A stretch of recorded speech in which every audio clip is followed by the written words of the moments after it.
하나님 말씀 마태복음 24장 32절 33절 다 같이 읽겠습니다. 무화과 나무의 비유를 배우라. 그 가지가 연하여지고 잎사귀를 내면 여름이 가까운 줄을 아나니 이와 같이 너희도 이 모든 일을 보거든 인자가 가까이 곧 문 앞에 이른 줄 알라. 아멘. 1992년 10월 28일 시한부 종말론 사건을 지금도 기억하시는 분들이 더러 있을 것입니다. 특히 10월 28일 당일에 휴거한다고 해서 생계를 포기하고 가정을 포기하고 교회에 모여서 흰 옷을 입고 찬양하던 모습을 국내의 언론사뿐만 아니라 전 세계 유수의 언론사가 동시로 생중계했던 기억이 있습니다. 그러다가 하루가 지나고 아무런 일도 없이 해프닝으로 끝나고 말았습니다. 작년이 시한부 종말론 30주년이어서 특집 기사를 낸 것을 봤는데 그 기사 중에 이런 것이 있었습니다. 고3 수험생들이 대입 학력고사를 보기 싫어서 시한부 종말론에 가담을 했고, 또 어떤 임산부가 아이를 임신한 채로는 무거워서 휴거될 수 없다는 생각에 끔찍하게 아이를 낙태까지 했다는 그런 기사도 읽어보았습니다. 자, 그런데 이러한 시한부 종말론 사건이 비단 한국에서만 있었던 것이 아니라 우리가 잘 아는 여호와의 증인이라든지 제7일 안식일 예수 재림 교회에서도 훨씬 이전에 이러한 소란을 일으켰습니다. 우리는 이러한 사람들을 양치기 소년이라고 부릅니다.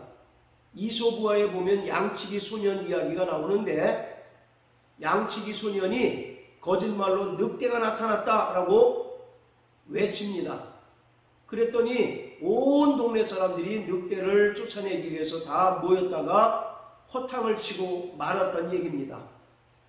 그것이 몇 번 반복이 되다 보니까 진짜로 소년에게 늑대가 나타나서 크게 큰 소리로 동네 사람들에게 늑대가 나타났다고 외쳐도 동네 사람들이 꿈쩍을 하지 않고 결국 양들을 다 잡혀먹고 말았다는 그런 이야기입니다. 성경은 그 날과 그 시는 오직 아버지께서만이 아신다라고 말씀합니다.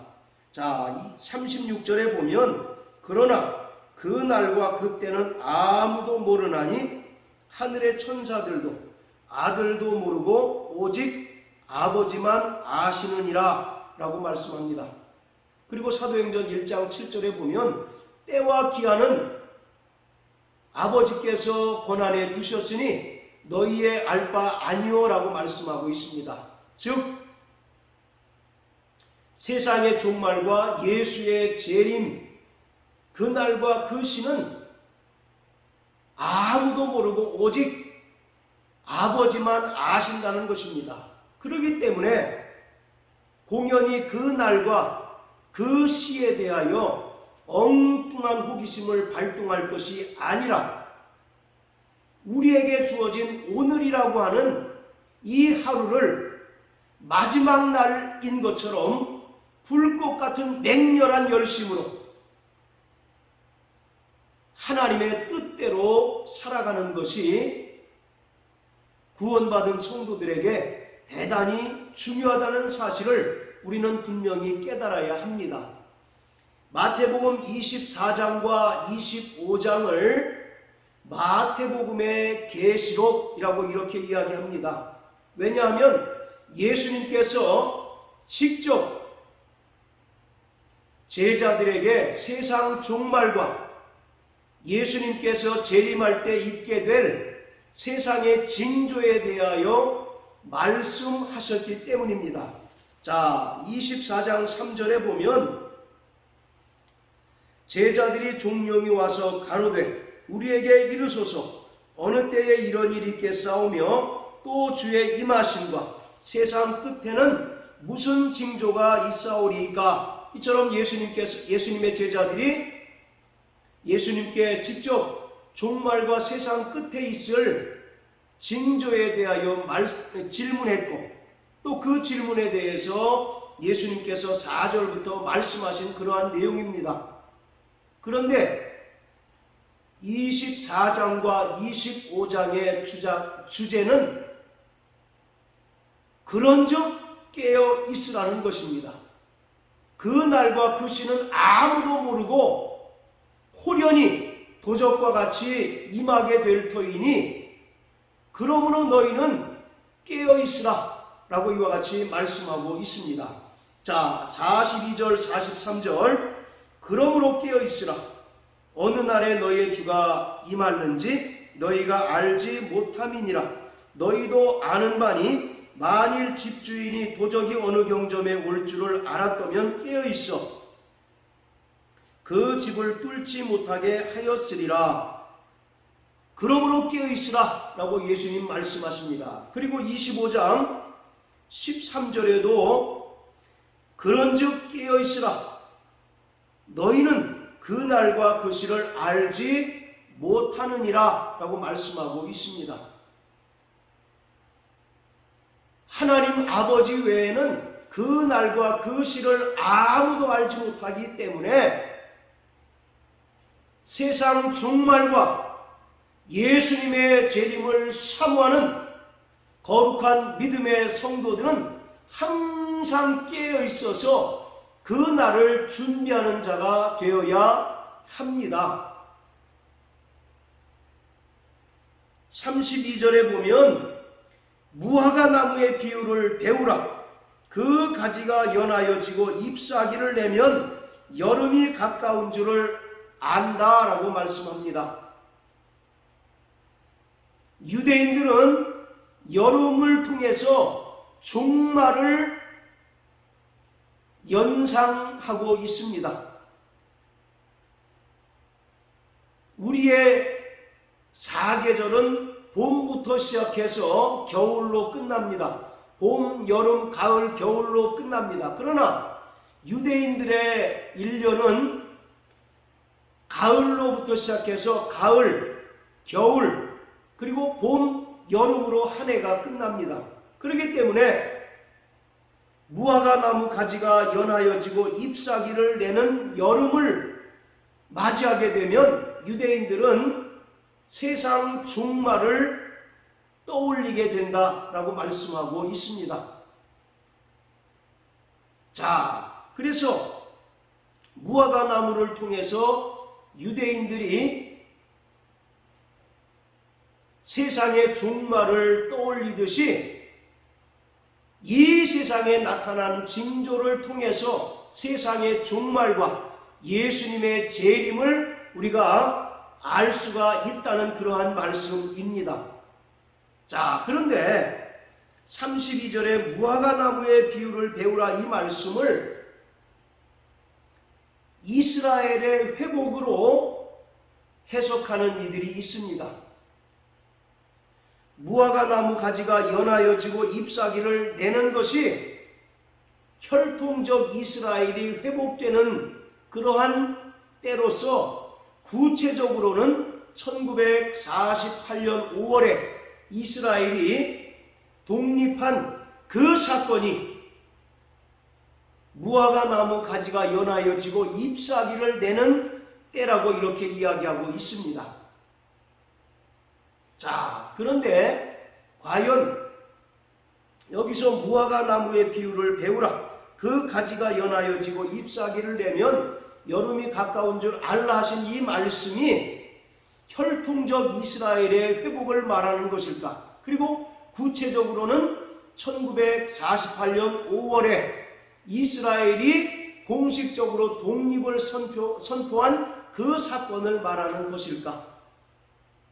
이스라엘이 구약에서 바벨론에 의해서 멸망을 당한 후 약 2000년간 나라 없는 민족으로서 전 세계에 흩어졌는데 하나님께서 종말의 때가 되면 전 세계에 흩어졌던 이스라엘을 다시 고토, 즉 예루살렘으로 모이게 하시고 또 성전을 짓게 하신다는 것입니다. 그리고 이것이 구체적으로 나타난 것이 1948년 5월에 있었던 이스라엘의 독립사건이라는 것입니다. 그리고 이것이 가장 결정적인 세상의 종말과 예수님의 재림에 대한 징조라고 이야기를 합니다.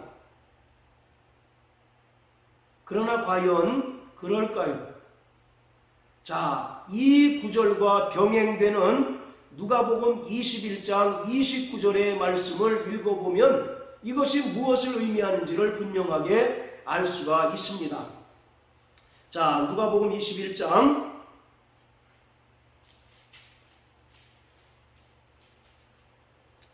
29절부터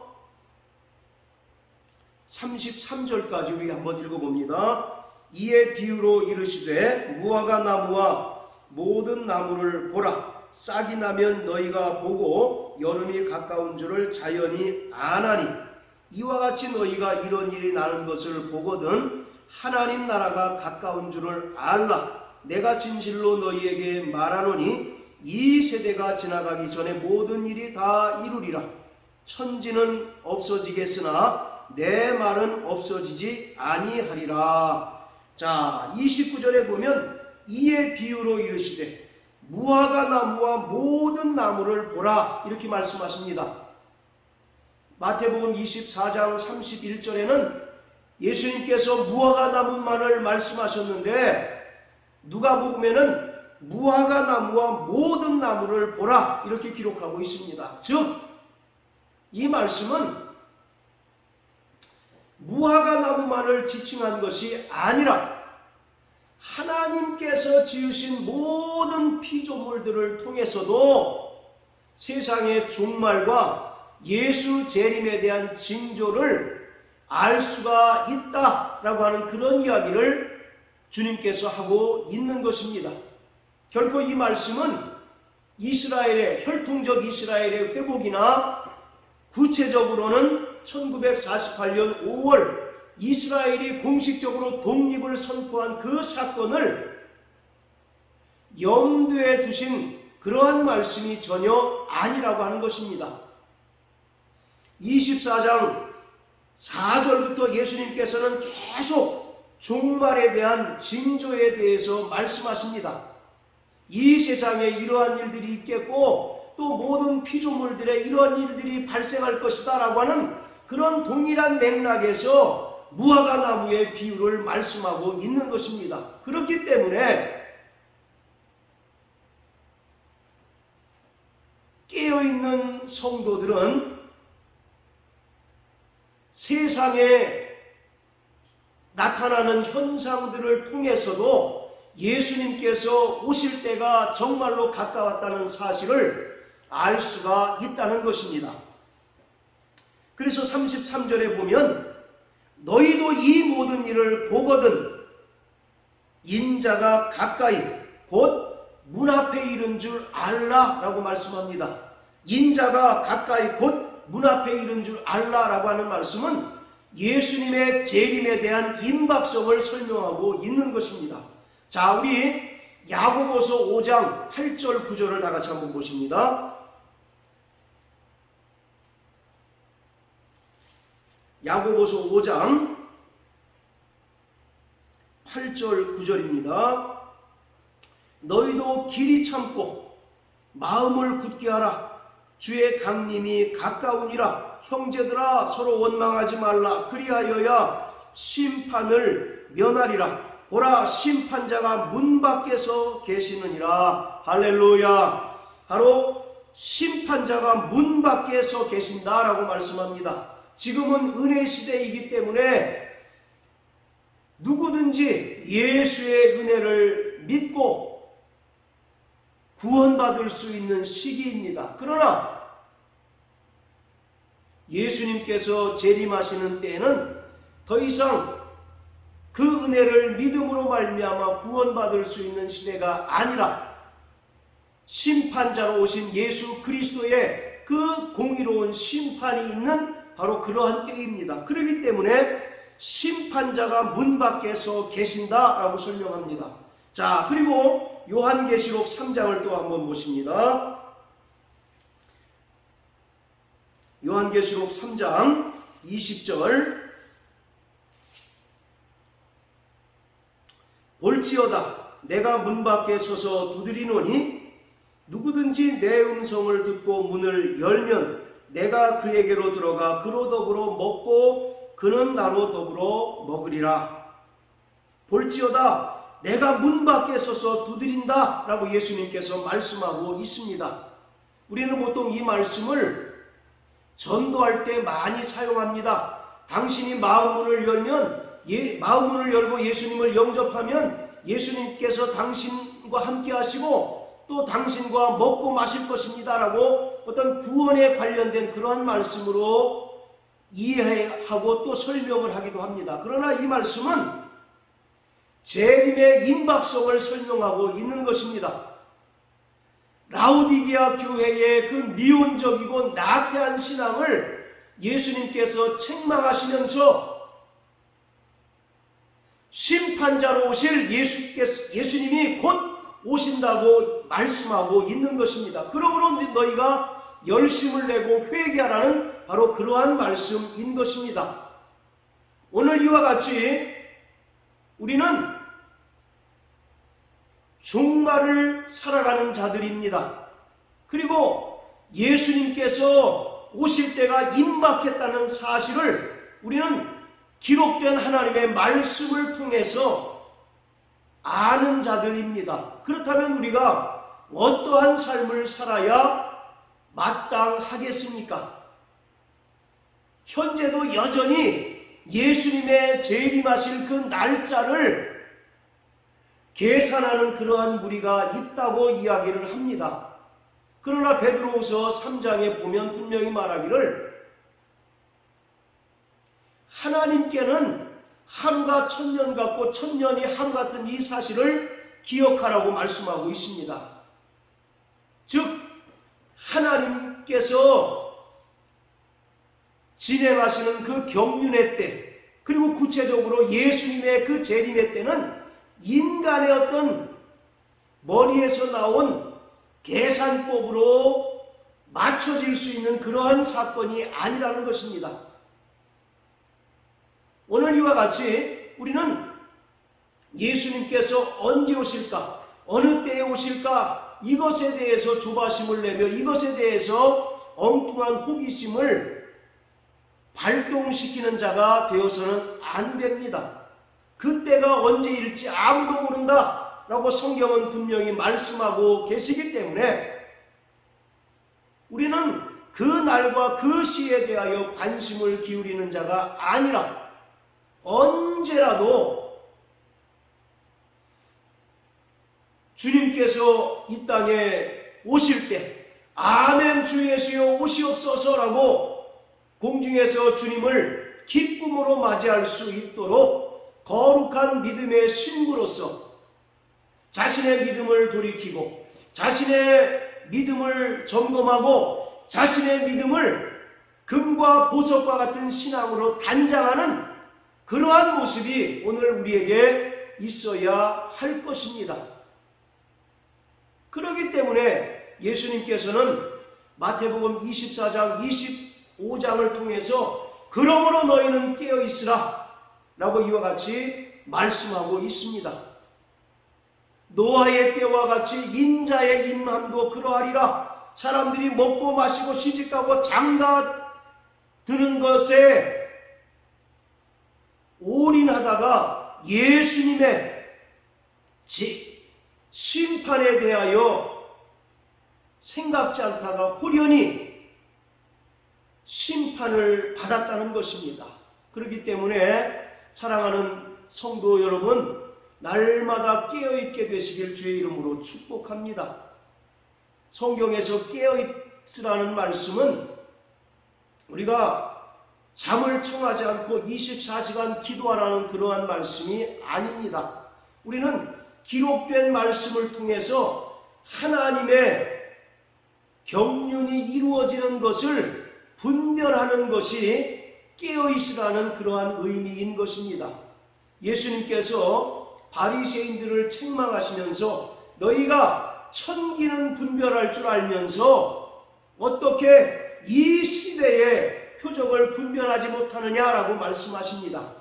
이처럼 하나님의 말씀을 통하여 이 세대에 일어나는 징조와 표적을 분별하고 우리가 어떻게 살아야 하는지를 깨닫는 것이 진정으로 깨어있는 것이고 그러한 자가 깨어있는 성도인 것입니다. 그러므로 사랑하는 성도 여러분, 날마다 깨어있게 되시길 주의 이름으로 축복합니다. 주님은 반드시 오십니다. 그 영광에, 그 영원한 기쁨에 동참할 수 있도록 날마다 자신의 믿음을 점검하고 자신의 영혼을 돌아보고 자신의 믿음을 단장하시는 믿음의 성도 되시기를 예수님 이름으로 축복합니다. 할렐루야.